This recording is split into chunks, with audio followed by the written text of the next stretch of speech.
انتشرت صورة لرجل يحمل سمكة ضخمة بوجه يشبه القرد، سمكة الغوريلا الجزائرية، بعد أن رفعها على متن مركب في ترينيداد في منطقة البحر الكاريبي في جميع مواقع التواصل الاجتماعي الرئيسية.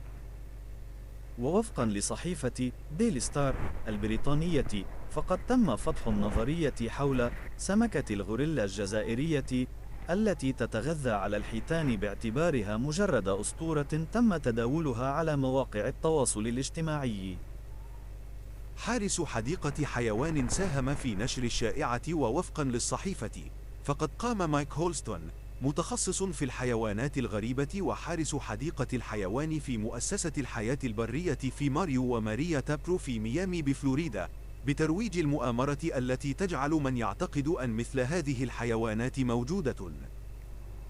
وشارك مايك هولستون عبر حساباته على مواقع التواصل الاجتماعي صورة لرجل يحمل سمكة ضخمة ذات وجه يشبه القرد بعد أن قام بصيدها في ترينيداد بمنطقة البحر الكاريبي.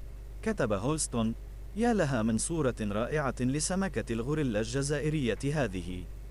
إنه ذكر بالغ عادة ما يصل طوله إلى حوالي 3 إلى 4 أقدام، لكن هذا الرجل كان يأكل صغار الحيتان هذا الشتاء وكان حجمه قد بلغ الحد الأقصى. وزعم هولستون أن هذه الفصيلة تضع 34 بيضة على الأرض، وخلال موسم التزاوج يتحولون إلى اللون الأحمر الفاتح لجذب الإناث.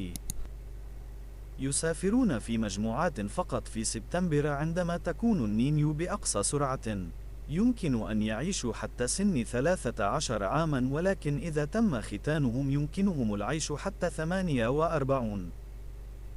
وحث أتباعه على مشاركة المزيد من الحقائق حول الوحش، حيث قال أحد الأشخاص إن أسماك الغوريلا يمكن أن تتنفس وتعمل بكفاءة في كل من البحر وعلى اليابسة.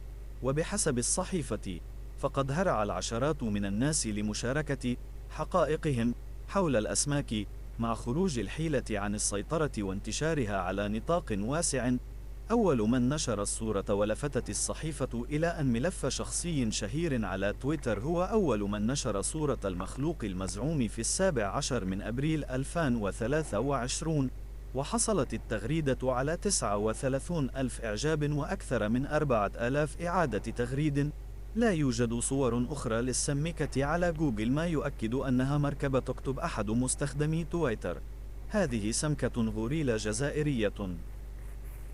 عادة ما يقيمون في أحواض الأنهار القريبة خلال المناخات الأكثر دفئا للتزاوج.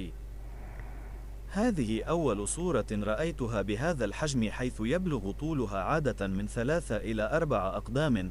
ليضيف: يجب أن يكون من التحولات المناخية يدًا، لقد فعلت هذا للتو. وقال شخص آخر على انستغرام: لقد ذهبت مباشرة إلى جوجل لأنني كنت غير مصدقا، ولا أعتقد أن هذا حقيقي. وأضاف شخص آخر: كيف هذه هي الصورة الوحيدة لهذه السمكة؟ لا توجد صور على جوجل لأي سمكة غوريلا.